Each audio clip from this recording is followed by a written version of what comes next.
Hello friends, आपण मागील लेक्चरमध्ये कंटिन्युटी हा पॉइंट आपण स्टार्ट केलेला आहे बरोबर. आणि त्यामध्ये आपण एखादं फंक्शन एका पर्टिक्युलर पॉइंटला कंटिन्युअस आहे म्हणजे काय हेही आपण बघितलेलं आहे. आणि त्याबरोबर त्या फंक्शनची continuity from the left from the right हेही आपण चेक केलेलं आहे. जर तुम्हाला एखादं फंक्शन एकाच फॉर्म मध्ये एक्सप्रेस केलेलं असेल तर लक्षात घ्या, त्यावेळेस तुम्हाला डायरेक्ट त्याचं लिमिट फाइंड आउट करायचं आहे. आणि लिमिट ऑफ दॅट फंक्शन जर फायनाईट येत असेल म्हणजे एक्झिस्ट होत असेल तर आपण त्या फंक्शनला कंटिन्युअस फंक्शन असं म्हणतोय. आणि जर एखादं फंक्शन दोन फॉर्म मध्ये तुम्हाला एक्सप्रेस केलेलं असेल तर तुम्हाला त्या ठिकाणी त्या फंक्शनचं लेफ्ट हँड आणि राईट हँड लिमिट पण चेक करावं लागतं. आता हे काय प्रत्येक वेळी तुम्हाला लेफ्ट राईट चेक करावं लागेलच असं नाही. काही काही एक्झाम्पल्स मध्ये तुम्हाला दिलेलं फंक्शन दोन फॉर्म मध्ये एक्सप्रेस केलेलं असेल पण त्या ठिकाणी एक X not equals to that constant आणि दुसरं X is equals to constant असेल तर अशा वेळी तुम्हाला त्या फंक्शनचं लेफ्ट आणि राईट चेक करायची गरज नाही. तुम्ही डायरेक्ट त्या फंक्शनचं लिमिट फाइंड आउट करणार आहे. आणि जर त्या फंक्शनचं लिमिट दिलेल्या कॉन्स्टंट इतकंच असेल तर तुम्ही ते फंक्शन काय म्हणताय, कंटिन्युअस आहे. Otherwise that function is discontinuous बरोबर. तर बघा, मग आपण डायरेक्ट लिमिट्स त्याबरोबर left hand right hand limits आपण बघितलेले आहेत. डायरेक्ट लिमिट जर एक्झिस्ट होत असेल at that particular point, left hand limit right hand limit same येत असतील तर आपण ते फंक्शन्स काय म्हणतोय, continuous at that particular point. आता हे झालं कंटिन्युटीचं. आता आपण काय करणार आहोत बघा, काही स्टँडर्ड फंक्शन्स आहेत ज्यांची कंटिन्युटी आपण आज डिस्कस करणार आहोत. त्याबरोबर मग त्यावरचे काही एक्झाम्पल्स पण आपण बघूया बरोबर. आता कोणते ते स्टँडर्ड फंक्शन्स आहेत बघा. तर इथं मी काही फंक्शन्स लिहिलेले आहेत, some standard functions. And now today we discuss about their continuity, whether that functions are continuous, if they continuous then where that function is continuous actually. काही सर्टन तुम्हाला तिथे काही इंटरव्हल्स आहेत का, काही कंडिशन्स आहेत का की ज्यामध्ये ते फंक्शन कंटिन्युअस आहे आणि बाकीकडे ते फंक्शन कंटिन्युअस नाही, असं काही आहे का तेही आपण आता या ठिकाणी बघणार आहोत. तर मग सुरुवात करूया. पहिलं जे फंक्शन आहे that is a constant function. आता आपल्याला माहित आहे एखाद्या फंक्शनला आपण कॉन्स्टंट फंक्शन कधी म्हणतोय बघा, जेव्हा एक्स ची व्हॅल्यू काहीही आपण चेंज केली तरी त्या फंक्शनची व्हॅल्यू चेंज होत नाही, त्या फंक्शनला आपण कॉन्स्टंट फंक्शन असं म्हणतोय. लक्षात घ्या. तर मग इथं जर एखादा दिलेला फंक्शन हा जर कॉन्स्टंट फंक्शन असेल बाळांनो तर that function is continuous for all x belongs to r. म्हणजे for any real number, for any real value, this constant function is continuous. का कंटिन्युअस असणार आहे, कारण तुम्ही इथं x ची व्हॅल्यू काहीही चेंज केला तरी इथं हा जो कॉन्स्टंट आहे तो कॉन्स्टंटच असणार आहे, त्याच्यात काहीच बदल होणार नाही. कारण बदल होत नाही म्हणून तर आपण त्याला कॉन्स्टंट म्हणतोय ना. लक्षात घ्या, जर बदल झाला असता तर त्याला आपण कॉन्स्टंट कधी म्हटलंच नसतं बरोबर. त्यामुळे लक्षात घ्या, constant function is always continuous for any real value of x. म्हणजे कुठल्याही रिअल व्हॅल्यू एक्सच्या कुठल्याही रिअल व्हॅल्यू साठी दिलेलं कॉन्स्टंट फंक्शन हे काय असणार आहे, कंटिन्युअस असणार आहे. तर सर्वांना लक्षात आलं. म्हणजे एफ ऑफ एक्स बरोबर समजा मी 5 घेतलं, एफ ऑफ एक्स 2 घेतलं, एफ ऑफ एक्स मायनस √2 घेतलं तर this all functions, these are the constant functions and these constant functions are continuous for all x belongs to r. लक्षात आलं सर्वांना. आता त्यानंतर दुसरं जे फंक्शन आहे that is a polynomial function. आता हे जे पॉलिनॉमियल फंक्शन आहे लक्षात घ्या, मी इथं एक फंक्शन लिहिलेलं आहे F of x is equals to a0 plus a1x plus a2x square plus dot dot dot an x raise to n. आता हा पॉलिनॉमियल जो आहे that is the polynomial of degree n. आता याला मी पॉलिनॉमियल ऑफ डिग्री n कधी म्हणू शकतोय, जेव्हा an नॉट इक्वल्स टू 0. कारण का ज्या डिग्रीचा तो पॉलिनॉमियल आहे त्या व्हेरिएबलची जी पॉवर त्याचा कोइफिशियंट हा नॉन झिरोच असला पाहिजे हो, तरच आपण याला काय म्हणू शकतो, this is a polynomial of degree n. मग हे जे पॉलिनॉमियल फंक्शन्स असणार आहे तर these polynomial functions are also continuous for all x belongs to R. म्हणजे तुम्ही कुठलाही एखादा रिअल नंबर जर या पॉलिनॉमियल मध्ये म्हणजे x च्या जागी जर पुट केला तर त्या पॉलिनॉमियलची व्हॅल्यू काहीतरी फायनाइट नंबर येणार. त्यामुळं polynomial function is also continuous for all x belongs to R. आता मी तर बिलॉंग्स टू आर आर असं सारखं का म्हणतोय बघा, त्याच्याऐवजी तुम्ही असेही म्हणू शकता that functions are continuous over its domain.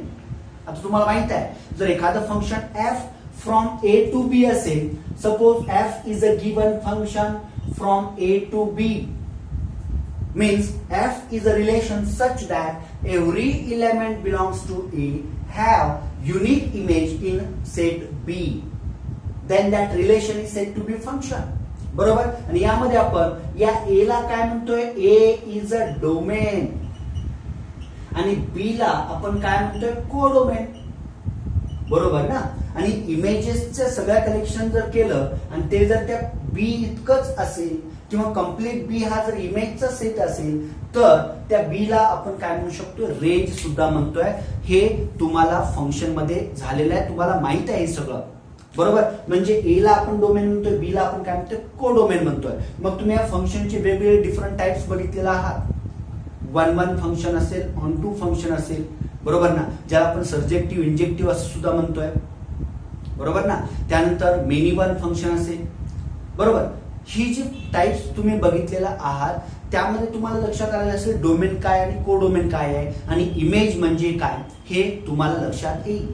बरोबर ना. तर बघा मग इथं हा जो पॉलिनॉमियल फंक्शन आहे that polynomial function is also continuous over its domain. आता मग जेव्हा पॉलिनॉमियल फंक्शन डिफाइन केलेलं असेल तेव्हा maximum times the domain is set of real numbers, so we say that polynomial functions continuous over any real number. बरोबर. For any real number that function is continuous. Now the next, rational function. आता आपल्याला माहित आहे एखाद्या फंक्शनला आपण rational function कधी म्हणतोय, ज्या फंक्शनचा फॉर्म हा f of x upon g of x च्या फॉर्म मध्ये आहे. म्हणजे एखादं फंक्शन आपण f of x upon g of x च्या फॉर्म मध्ये जर एक्सप्रेस केलं तर त्या फंक्शनला आपण काय म्हणतोय, रॅशनल फंक्शन असं म्हणतोय. लक्षात घ्या या ठिकाणी एफ ऑफ एक्स आणि g of x these are the polynomials of any degree. म्हणजे इथं काय असणार आहे, एफ ऑफ एक्स हाही एक पॉलिनॉमियल असणार आहे of any degree, g of x हाही एक पॉलिनॉमियल असणार आहे ऑफ एनी डिग्री. म्हणजे इथं तुम्हाला f of x g of x यांच्या डिग्री काहीही असतील पण ते काय, these are the polynomials, then we say that the function is a rational function. आता मग रॅशनल फंक्शन मध्ये दोन प्रकार आहेत, एक प्रॉपर रॅशनल फंक्शन आणि दुसरं आहे इम्प्रॉपर रॅशनल फंक्शन. आता प्रॉपर रॅशनल फंक्शन आपण कशाला म्हणतोय, जर जी ऑफ एक्स म्हणजे डिनॉमिनेटरचा डिग्री हा जर न्यूमरेटरच्या डिग्रीपेक्षा मोठा असेल. बघा मी काय म्हणतोय, प्रॉपर रॅशनल फंक्शन आपण कशाला म्हणतोय, जेव्हा डिनॉमिनेटरच्या पॉलिनॉमियलचा डिग्री हा जर न्यूमरेटरच्या पॉलिनॉमियलच्या डिग्रीपेक्षा मोठा असेल तर आपण this f of x by g of x is said to be proper rational function. आणि जेव्हा असं नसेल तेव्हा त्याला आपण काय म्हणतोय, इम्प्रॉपर रॅशनल फंक्शन. म्हणजे काय, जर न्यूमरेटरच्या पॉलिनॉमियलचा डिग्री हा जर डिनॉमिनेटरच्या पॉलिनॉमियलच्या डिग्रीच्या बरोबर असेल किंवा मोठा असेल. बघा मी काय म्हणतोय, जेव्हा न्यूमरेटरच्या पॉलिनॉमियलचा डिग्री हा डिनॉमिनेटरच्या पॉलिनॉमियलच्या डिग्रीच्या बरोबर असेल किंवा मोठा असेल तेव्हा आपण त्या फंक्शनला काय म्हणतोय, इम्प्रॉपर रॅशनल फंक्शन्स. बरोबर ना. तर मग बघा इथं तुम्हाला रॅशनल फंक्शनची कंटिन्युटी जेव्हा तुम्हाला चेक करायची असेल whether that function is continuous or not, then remember that continuity is totally depend on nature of the denominator. म्हणजे त्या रॅशनल फंक्शनचा जो डिनॉमिनेटर तुम्हाला दिलेला आहे तो डिनॉमिनेटर फायनाइट कुठं येतो, तो डिनॉमिनेटर एक्झिस्ट कुठं होतो, त्या ठिकाणीच तो रॅशनल फंक्शन कसा असणार आहे, कंटिन्युअस असणार आहे. जर समजा डिनॉमिनेटरच तुमचा 0 येत असेल for any x or some particular x, then remember at that particular x where this denominator becomes 0, remember at that corresponding point this rational function is not continuous. म्हणजे ते रॅशनल फंक्शन कंटिन्युअस असणार नाही. का असणार नाही? कारण denominator tends to 0 असेल. म्हणजे मला सांगा रॅशनल नंबर्स मध्ये जर समजा त्या नंबर्सचा म्हणजे डिनॉमिनेटर जर 0 असेल तर आपल्याला माहित आहे त्याची व्हॅल्यू कुठे जाते? व्हॅल्यू टेन्स टू इन्फिनिटी, म्हणजे नॉट डिफाईन्ड टर्म येते. आणि बघा ना, नॉट डिफाईन्ड टर्म येत असेल तर आपण ते फंक्शनचं लिमिटच एक्झिस्ट होत नाही असं म्हणतोय. आणि जर लिमिटच एक्झिस्ट होत नसेल तर त्या फंक्शनची कंटिन्युटी चेक करायची गरजच नाही ना.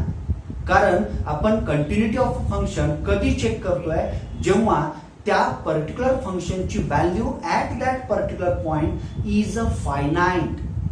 म्हणजे ती व्हॅल्यू कशी असली पाहिजे? फायनाइट असली पाहिजे. तरच आपण ते फंक्शनचं लिमिट एक्झिस्ट होतं असं म्हणतोय. आणि मग पुढे मग जातोय आपण, जर लिमिट एक्झिस्ट होत असेल तर मग आपण कंटिन्युटीच्या कन्सेप्टकडे जाऊ शकतोय. आणि जर लिमिटच एक्झिस्ट होत नसेल, जर लिमिटचीच व्हॅल्यू फायनाइट येत नसेल तर मग ते फंक्शन कंटिन्युअस नसतं आणि होणार पण नाही, लक्षात घ्या. बरोबर. त्यामुळे बघा या रॅशनल फंक्शनची कंटिन्युटी ही टोटली त्याच्या डिनॉमिनेटर वरती डिपेंड आहे. डिनॉमिनेटर कधी कंटिन्युअस असेल, डिनॉमिनेटर कुठं नॉन झिरो येणार आहे, त्या पर्टिक्युलर पॉइंटलाच फक्त हे रॅशनल फंक्शन कंटिन्युअस असणार आहे. Otherwise that rational function is not continuous. म्हणजेच नॉट कंटिन्युअस म्हणजे काय? आपण त्याला डिसकंटिन्युअस असं म्हणतोय. डिसकंटिन्युअसचा कन्सेप्ट आपण पुढे बघणार आहोत. बरोबर ना. म्हणजे तुम्हाला एखादं फंक्शन समजा त्याचं लिमिट एक्झिस्ट होत नसेल, म्हणजे तो फंक्शन कंटिन्युअस नसेल तर त्याला आपण काय म्हणतोय? डिसकंटिन्युअस फंक्शन म्हणतोय. आणि डिसकंटिन्युअस मध्ये पण तुम्हाला रिमुव्हेबल आणि इरिमुव्हेबल डिसकंटिन्युटी आहे तेही आपण बघणार आहोत. बरोबर. तर बघा मग सर्वांना रॅशनल फंक्शनच्या कंटिन्युटी बद्दलचं कन्सेप्ट व्यवस्थित लक्षात आला. आता जाऊया मग पुढचं फंक्शन काय बघा. That is a trigonometric function. आता जेव्हा आपण ट्रिग्नोमेट्रिक फंक्शन कडे येतोय तेव्हा बाळांनो आपल्याला ट्रिग्नोमेट्रिक रेशोज माहित असणं आवश्यक आहे. एकूण 6 ट्रिग्नोमेट्रिक रेशोज आहेत. साइन, कॉस, टॅन, कॉट, सेक आणि कोसेक. बरोबर. आता हे 6ही ट्रिग्नोमेट्रिक रेशोज कंटिन्युअस आहेत किंवा नाही हे तुम्हाला लगेच लक्षात येईल जेव्हा तुम्ही त्या पर्टिक्युलर फंक्शनचे ग्राफ्स बघाल. बरोबर ना. जर तुम्ही त्या फंक्शनचे ग्राफ्स बघितलात तर तुम्हाला लगेच लक्षात येणार आहे की ते फंक्शन कंटिन्युअस आहेत किंवा नाही. आता इथं ट्रिग्नोमेट्रिक फंक्शन मध्ये जर आपण विचार केला तर याच्यामध्ये पर्टिक्युलर साइन एक्स असेल किंवा कॉस एक्स असेल. बघा मी काय म्हणतोय, f of x is equals to sine x असेल किंवा f of x is equals to जर कॉस एक्स असेल तर remember that two functions are continuous for all x belongs to R. म्हणजे कुठलाही रिअल नंबर तुम्ही घेतलात तर त्या कुठल्याही रिअल नंबर साठी साइन आणि कॉस हे 2 ट्रिग्नोमेट्रिक रेशोज, हे 2 ट्रिग्नोमेट्रिक फंक्शन्स काय आहेत? कंटिन्युअस आहेत. पण जर आपण साइन कॉस सोडून बाकीचे कुठले रेशोज जर विचार घेतला म्हणजेच काय टॅन्जंट असेल म्हणजे टॅन, कॉट, सेक आणि कोसेक, तर हे ट्रिग्नोमेट्रिक रेशोज किंवा ही ट्रिग्नोमेट्रिक फंक्शन्स त्या पर्टिक्युलर डोमेन्स मध्ये कंटिन्युअस आहे. ती काय over all x belongs to R continuous येणार नाही. कारण म्हणूनच मी म्हटलं ना तुम्हाला, तुम्ही जेव्हा ट्रिग्नोमेट्रिक फंक्शनचे ग्राफ्स बघाल, कारण आपण एखाद्या फंक्शनचा ग्राफ जर कंटिन्युअस येत असेल विदाउट एनी ब्रेक, जर त्याचा ग्राफ येत असेल तर तो फंक्शन आपण कंटिन्युअस म्हणतोय. पण याच्या उलट जर त्या फंक्शनचा ग्राफ असं म्हणजे कुठेतरी मध्ये ब्रेक होतोय, मधूनच कुठतर निघतोय, बरोबर ना, मध्ये थोडासा गॅप आहे, असं जेव्हा असेल तेव्हा त्या फंक्शनला आपण काय म्हणतोय? डिसकंटिन्युअस फंक्शन म्हणतोय. आणि नेमकं हेच टॅन, कॉट, सेक आणि कोसेकच्या बाबतीत होतं. कारण त्या ठिकाणी काय होणार आहे, काही पर्टिक्युलर ठिकाणी ते फंक्शन एक्झिस्ट होत नाही, काही पर्टिक्युलर ठिकाणी ते फंक्शन एक्झिस्ट होतं. म्हणजे बघा sine cos these are continuous for all x belongs to R, but remaining trigonometric functions are continuous in its particular domains. त्यांचा डोमेन काय आहे, त्या पर्टिक्युलर डोमेन्स मध्ये ते राहिलेले 4 ट्रिग्नॉमेट्रिक रेशोज कंटिन्युअस आहे. बरोबर. तर बघा मग ट्रिग्नॉमेट्रिक फंक्शनच्या वेळेस तुम्हाला थोडंसं लक्षात ठेवावं लागणार आहे, sine cos continuous for all x belongs to R but remaining trigonometric ratios continuous in its particular domain. Right. Then the next function that is a exponential function. आता जेव्हा आपण एक्सपोनेन्शियल फंक्शनचा विचार करतोय तेव्हा बाळांनो इथं मी काय केलं बघा, एक्सपोनेन्शियल फंक्शन म्हणजे नेमकं काय हा प्रश्न तुम्हाला पडला असेल. आता एक्सपोनेन्शियल फंक्शन आपण कशाला म्हणतोय, जर दिलेलं फंक्शन हे कॉन्स्टंटच्या पॉवर मध्ये व्हेरिएबल असेल, means constant raise to variable where that constant is non zero, right, then that function is said to be exponential function. म्हणजे कसं बघा, f of x is equals to a raise to x असेल किंवा f of x is equals to e raise to x असेल. बरोबर. Where a e these are the constants, right. If that function is in this form, then we say that that function is a exponential function. And remember, exponential functions are continuous for all x belongs to R, or that function is continuous in its domain also. Remember, जेव्हा दिलेलं function या form मध्ये असेल, इथं मी ए raise to x दिलंय, तुम्ही इथं E raise to x म्हणू शकता. म्हणजे पर्टिक्युलर तुम्ही असे घेऊ शकता 2 raise to x, 3 raise to x plus 1 वगैरे. बरोबर. तर आता ही जी फंक्शन्स आहे ही कुठलाही एक्स ची व्हॅल्यू कुठलीही तुम्ही रिअल नंबर्स घेतला तर for that real values of x that exponential functions are continuous. Continuous म्हणजेच काय, कारण त्याचं लिमिट एक्झिस्ट होतं आणि जिथं एक्झिस्ट होत नाही ना मग त्या पॉइंटला तुम्ही ते फंक्शन डिसकंटिन्युअस आहे म्हणा ना. म्हणून मी इथं काय म्हणतोय, हे सगळेच फंक्शन्स तुम्हाला डोमेन काय दिलेलं आहे त्या डोमेनवरती त्याची कंटिन्युटी किंवा डिसकंटिन्युटी डिपेंड असणार आहे. बरोबर. तर बघा मग एक्सपोनेन्शियल फंक्शन झालं. आता पुढे जाऊया लॉगॅरिथमिक फंक्शन. आता हे लॉगॅरिथमिक फंक्शनचा जर आपण विचार केला ना बाळांनो, या लॉगॅरिथमिक फंक्शनचं काय होतं सांगतो तुम्हाला. आपल्याला माहित आहे आपण लॉग झिरोचा लॉग घेऊ शकत नाही, means log of zero is not define. Similarly log for negative numbers is also not define. म्हणजे आपण निगेटिव्ह नंबरचा पण लॉग डिफाईन नाही करू शकत किंवा निगेटिव्ह नंबरचा पण लॉग एक्झिस्ट होत नाही. बरोबर ना.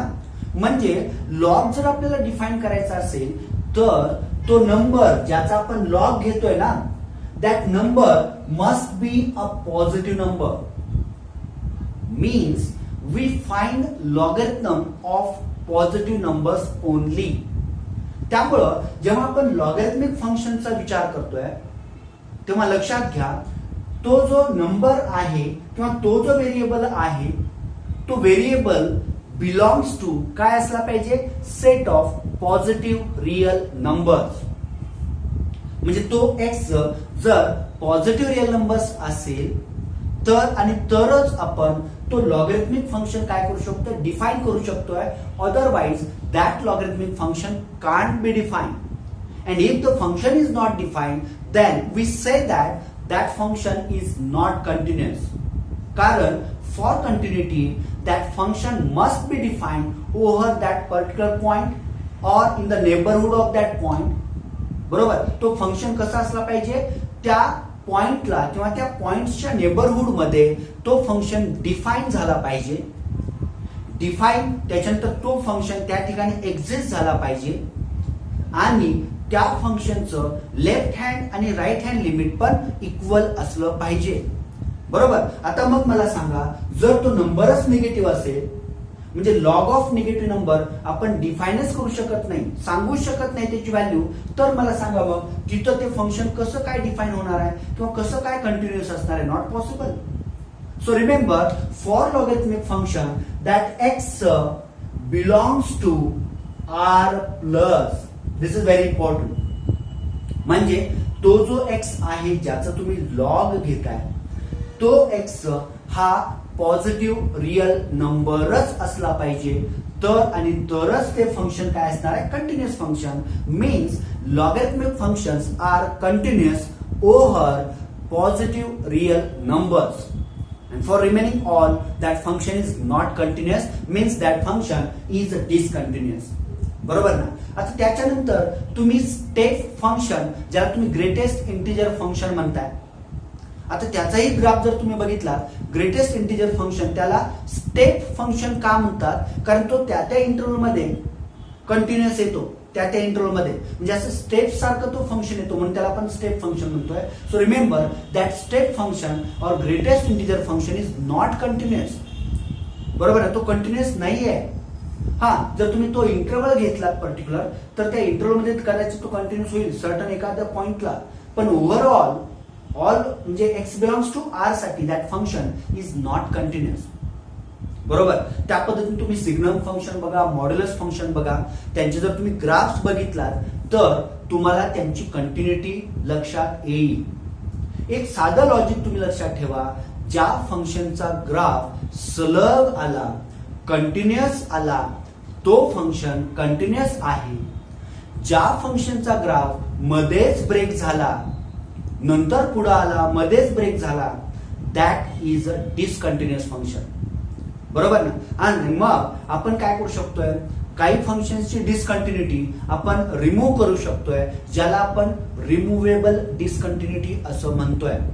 म्हणजे एखादं फंक्शन कंटिन्युअस नाही आहे, बरोबर ना, पण ते कंटिन्युअस नाही का नाही त्याचा आपण शोध घेऊन आपण ते फंक्शन रिडिफाईन करतोय, पुन्हा एकदा ते फंक्शन डिफाईन करतोय आणि आपण मग ती कंटिन्युटी काय करतोय, म्हणजे डिसकंटिन्युअस फंक्शन कंटिन्युअस मध्ये कन्वर्ट करतोय. ते आपण सगळं नंतर बघणार आहोत. पण मला सांगा अगोदर तुम्हाला हे continuity of some standard functions, म्हणजे हे जे स्टँडर्ड फंक्शन्स आहेत ती कुठं कंटिन्युअस आहेत, का कंटिन्युअस आहेत, का कंटिन्युअस नाही, हे व्यवस्थित लक्षात आलं.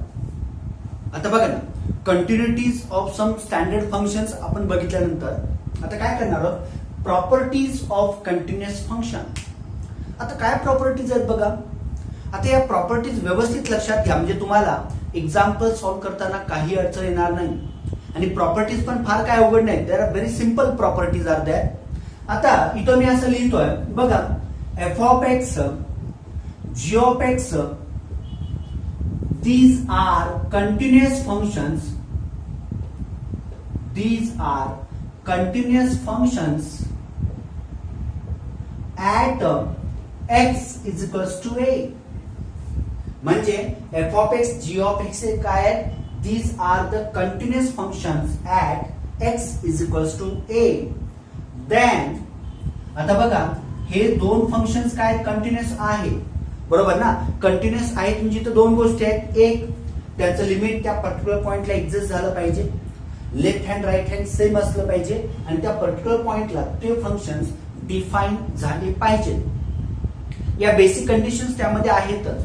मग आता पुढे जाऊया, जर हे दोन फंक्शन्स कंटिन्युअस आहेत at x is equals to a, then what are the properties. The first property is, पहिली प्रॉपर्टी काय बघा, f of x plus g of x is also continuous at x is equals to a. This is the first property. Means f of x, g of x continuous at x is equals to a, then their sum, म्हणजे त्या दोन फंक्शनची addition जरी केला तरी सुद्धा that is also continuous at x is equals to a. फक्त काय, f of x, g of x हे कसे असले पाहिजेत, कंटिन्युअस फंक्शन्स असले पाहिजे. त्याच्यानंतर second, f of x minus g of x और g of x minus f of x also continuous at x is equals to a. Means at sum of that functions is continuous. Similarly, their difference means f of x minus g of x or g of x minus f of x also continuous at x is equals to a. म्हणजे त्यांचा difference सुद्धा कसा असणार आहे, continuous असणार आहे. त्याबरोबर number 3, product of that continuous functions. दोन फंक्शन्स कंटिन्युअस असतील तर त्यांचा प्रोडक्ट जो आहे that product is also continuous continuous at x is equals to a. कारण बाळांनो, जेव्हा तुम्ही f of x g of x continuous म्हणताय at x is equals to a, तेव्हा त्या दोन्हीचं limit at x is equals to a किंवा x tends to ए काय येणार आहे, फायनाइटच येतं, एक्झिस्टच होतं.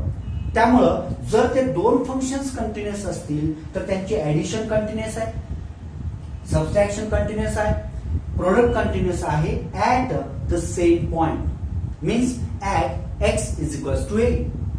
Now similarly we see the fourth property, that is f of x divided by g of x, but remember here this denominator at that particular point not equals to 0.